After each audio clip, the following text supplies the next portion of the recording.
Un couple hébergea une jeune fille de 18 ans comme locataire. Un soir, elle demanda si elle pouvait prendre un bain. La femme de la maison expliqua qu'il n'avait pas de salle de bain proprement dite, mais qu'elle pourrait utiliser la baignoire en zinc devant le feu. « Le lundi, c'est le meilleur soir », ajouta la femme, « quand mon mari est aux fléchettes. » La fille accepta, et le lundi suivant, la femme remplit la baignoire en zinc pour elle. Alors que la fille se déshabillait, la femme remarqua quelque chose de surprenant. Elle n'avait aucun poil pubien.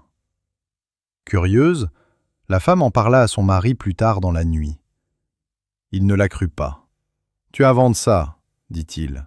« Eh bien, lundi prochain, pars aux fléchettes un peu plus tôt et regarde depuis le jardin.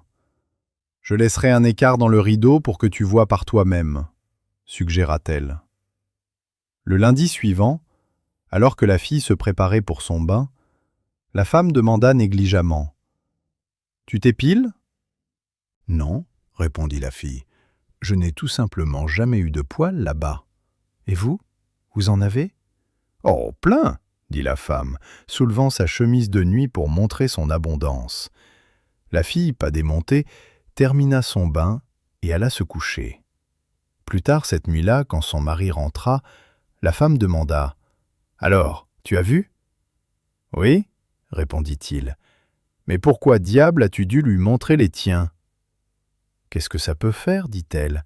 « Tu les as vus plein de fois. »« Je sais, » gémit-il, « mais l'équipe de fléchettes, non. »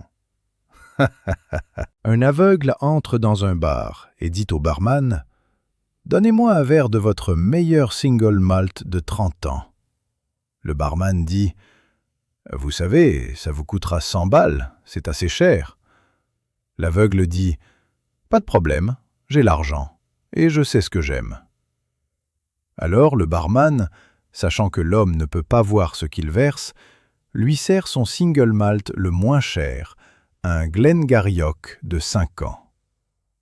L'aveugle prend une gorgée, fait une grimace et la recrache, s'exclamant « C'est du whisky de 5 ans, j'ai dit un single malt de 30 ans. » Le barman s'excuse et verse à l'homme un verre de Macallan de 12 ans.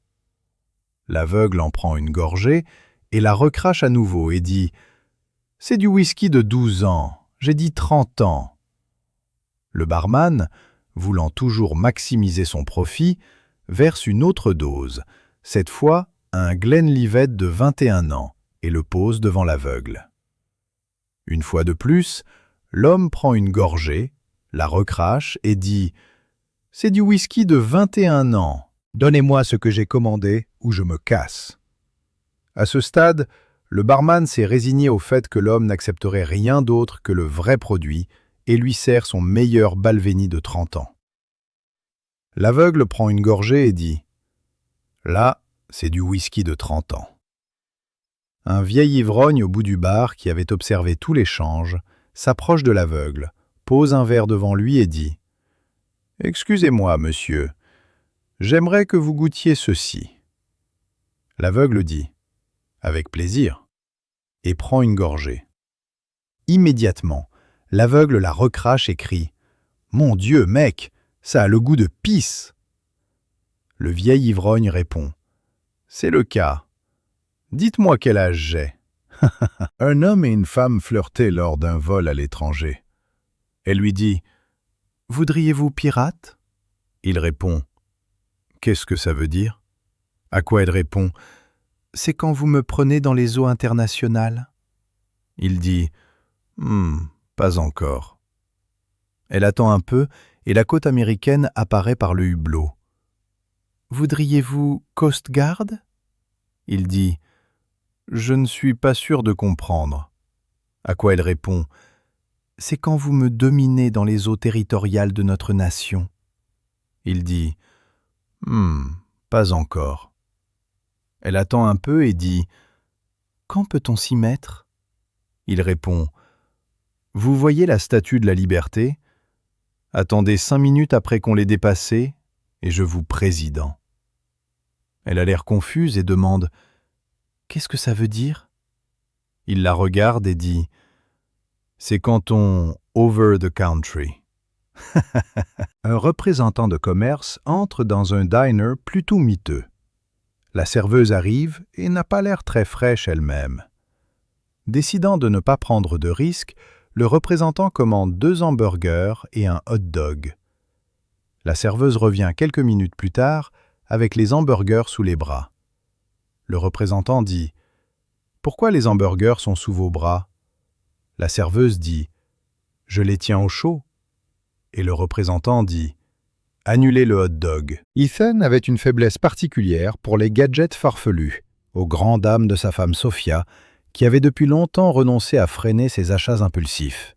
Un soir, il entra dans leur salon avec un sourire, poussant sa dernière trouvaille, un robot humanoïde élégant. « Je vous présente Maximus 3000 », annonça Ethan fièrement. « C'est un détecteur de mensonges de pointe. » Sophia roula des yeux, mais ne dit rien. Le vrai test, pensa-t-elle, arriverait bientôt. Vers 17h30, leur fille de 12 ans, Chloé, entra dans la maison, avec plus de 2 heures de retard sur son heure habituelle. « Chloé, » dit Ethan sèchement, « pourquoi es-tu si en retard ?» Chloé hésita brièvement, puis répondit « Je suis resté après l'école avec des amis pour répéter la pièce de l'école. » Sans un mot, Maximus s'anima, marcha vers Chloé et la gifla assez fort pour la faire tomber du canapé. Ethan leva un sourcil. « Chloé, Maximus peut détecter les mensonges. Réessaie. Où étais-tu » Rougissante, Chloé admit. « D'accord, c'est bon. On est allé chez Lily et on a traîné. »« Et qu'est-ce que vous faisiez chez Lily » demanda Sophia avec méfiance. « On étudiait pour un quiz » balbutia Chloé. Maximus entra de nouveau en action, délivrant une autre gifle qui envoya Chloé valser. Sanglotant, elle se releva. « D'accord, on a regardé Midnight Desires. Je suis désolé. » Ethan secoua la tête, déçu. « Chloé, je n'arrive pas à y croire. Quand j'avais ton âge, je n'ai jamais menti à mes parents. » Pas plus tôt les mots étaient-ils sortis de sa bouche que Maximus pivota, se concentra sur Ethan et lui asséna une gifle qui faillit l'envoyer par-dessus la table basse. Sophia se plia en deux de rire. « Oh, Ethan, dit-elle à travers ses larmes, tu l'as bien cherché, tu n'as pas le droit de lui faire la leçon, elle est bien ta fille après tout. » Avant que Sophia ne puisse finir, Maximus se tourna, grinça de façon sinistre et délivra une gifle qui la laissa étaler sur le sol. De son coin de la pièce, Ethan murmura « Peut-être que Maximus est assorti d'une politique de retour. »